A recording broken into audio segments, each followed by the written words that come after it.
as we were reading Things Fall Apart by Chinua Achebe, I thought the whole presence of religion, especially the difference between Christianity and the Igbo religion, was really different and really interesting, which is why I chose to focus on it. So there's a very big difference between Christianity and the Igbo religion. In Christianity, they celebrate Jesus Christ, who they believe is the Father of God. It is a monotheistic religion, but they do follow the premise that there are three elements to the God, which are the Father, Son, and the Holy Spirit.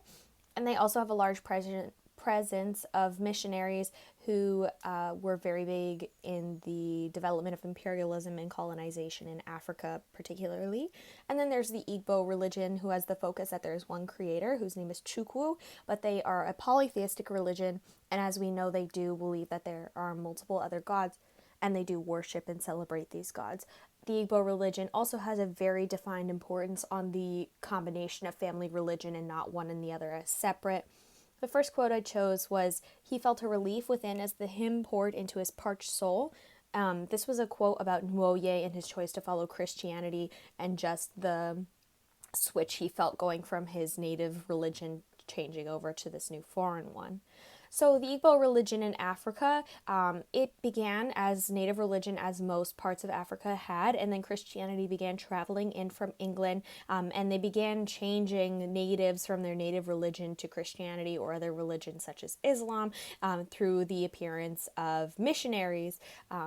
The religion in general in Africa is very prominent and dominant in life.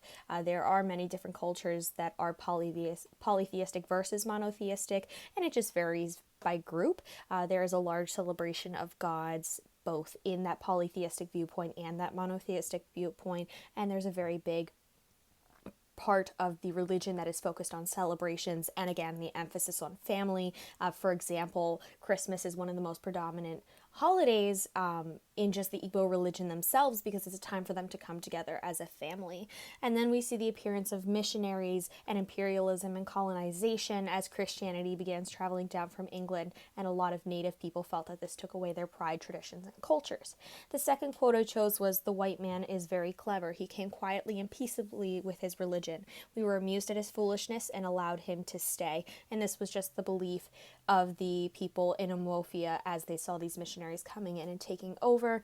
And the image on this slide is a more recent viewpoint of what a celebration for the Igbo religion would be like.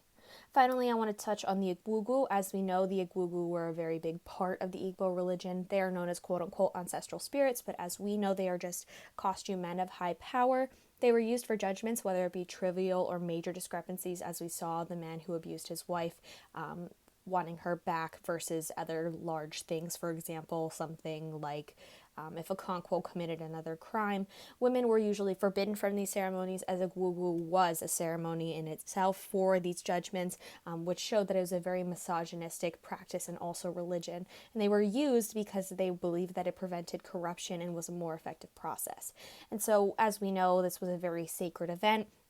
It maintained the sanctity of everything, and it was believed that, quote, one of the greatest crimes a man could commit was to unmask an Igwugwu in public, which we saw as the missionaries began transforming people. So the stark difference between Christianity and Igbo religion really comes in the form of power and also importance on certain things and how they treat one another, which I found very interesting. And these are my sources, and if you have any questions, you may ask them at this time.